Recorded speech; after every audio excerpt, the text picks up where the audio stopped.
Assalamualaikum warahmatullahi wabarakatuh. Masih melanjutkan ya konten jalan-jalan di hari Sabtu, konten jalan-jalan mencari hikmah dari jalan-jalan, dan pembahasan pada hari Sabtu ini masih di seputar punya mobil tak punya garasi ya. Nah, di podcast yang terakhir tentang konten ini kita mencoba untuk memberikan satu solusi ya, atau saran ya, bagaimana supaya mobil ini yang tidak punya garasi ini bisa diatur kembali ya. Dan saran ini ditulis oleh Marcel Antonius Darmawan ya, tentang bagaimana solusi supaya mobil-mobil yang banyak yang taruh di ruas jalan-jalan umum tadi bisa tidak lagi ada ya. Yang pertama ya, menurut pendapat penulis ini adalah membuat garasi ya. Jadi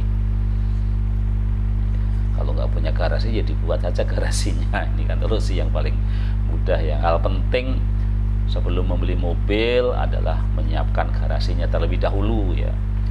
Jika terlanjur membeli mobil sebelum membuat garasi, maka segera lakukan renovasi rumah agar memiliki ruang penyimpanan mobil tersebut ya.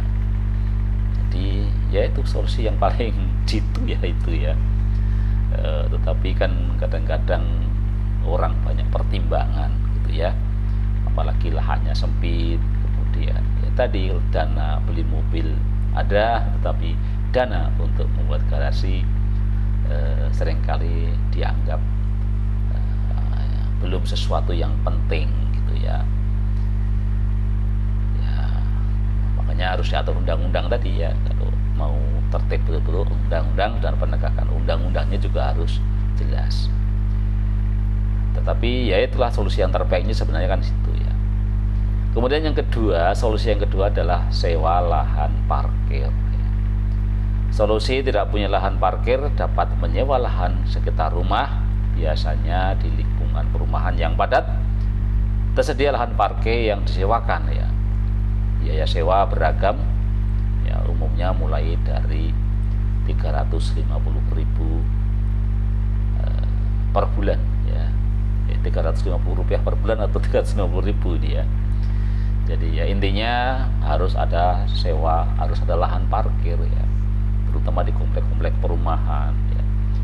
Nah, lagi-lagi ini berkenaan dengan apa yang sudah kita sampaikan sebelumnya ya. Jadi memang pengembang ini yang harus dipikirkan ya, apalagi perumahan-perumahan yang memang sangat dekat dengan fenomena perkotaan ya. Kemudian solusi yang ketiga adalah parkir di gedung kantor ya. Nah, ini banyak dilakukan ya dari para karyawan di tempat saya bekerja gitu ya. Walaupun tetap sering saya ledek gitu ya. Karena ya namanya beli mobil itu ya harusnya punya tempat parkir ya. Nah, ini kalau berpikirnya semua ditaruh di apalagi ya juga tidak ada uang apalah gitu ya untuk institusi gitu ya. Jadi walaupun itu bisa dilakukan, tapi tentu saya kira ya ke depan yang paling penting adalah regulasi-regulasi atau aturan-aturan mainnya saja ya di kantor itu yang saya kira harus diatur ya. Karena kadang-kadang lagi-lagi mau di kantor atau di mana saja ya, seringkali sepeda motor yang orang punya sepeda motor hanya butuh tempat yang sedikit saja, tetapi seringkali tidak dibuatkan tuh tempat parkirnya ya. Kemudian solusi yang keempat adalah titipkan di rumah kerabatnya. Ini ya kalau punya kerabat ya. Jadi solusi lain adalah menitipkan di rumah kerabat yang memiliki garasi tentu saja. Meski tidak praktis, tapi cara ini bisa menghindarkan kamu dari sanksi karena parkir sembarangan. Ya, tentu kerabat ini kan bisa juga tetangga, setidaknya dimaksimalkan lah gitu ya. Kadang-kadang kan di perumahan kan toh tidak semua orang punya mobil, jadi ya. Atau juga tidak semua orang garasi mobilnya juga terisi karena mungkin sedang di luar kota atau bagaimana gitu ya. Jadi saya kira ya bisa dikerjasamakan lah ya, karena intinya bahwa yang penting mobil itu ditaruh di tempat yang aman dan orang yang mau menggunakan jalan raya, jalan umum juga tetap nyaman. Jadi sebenarnya ada banyak cara ya untuk mensiasati kondisi punya mobil tapi tidak punya garasi tanpa harus mengganggu pengguna jalan lainnya ya. Akan tapi langkah bijaknya kalau sudah mempersiapkan garasinya sebelum mobil baru tiba di rumahnya. Jadi lagi-lagi antisipatif lah gitu ya. Dan saya kira juga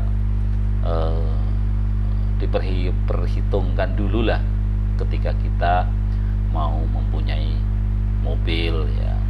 Belum lagi kalau kita lihat sumbangan tentang kepadatan lalu lintas ya, kita mobil ini paling menyumbang utama ya. Kita lihat, kita bisa mungkin sekali kita lakukan ya rekaman singkat gitu ya, terutama di jam kantor ya. Kita lihat mobil-mobil itu berapa sih penumpangnya gitu ya. Jadi katakanlah kita survei berapa mobil yang lewat, berapa penumpangnya gitu ya, rata-rata cuman satu ya. Jadi inilah penyumbang kemacetan ya.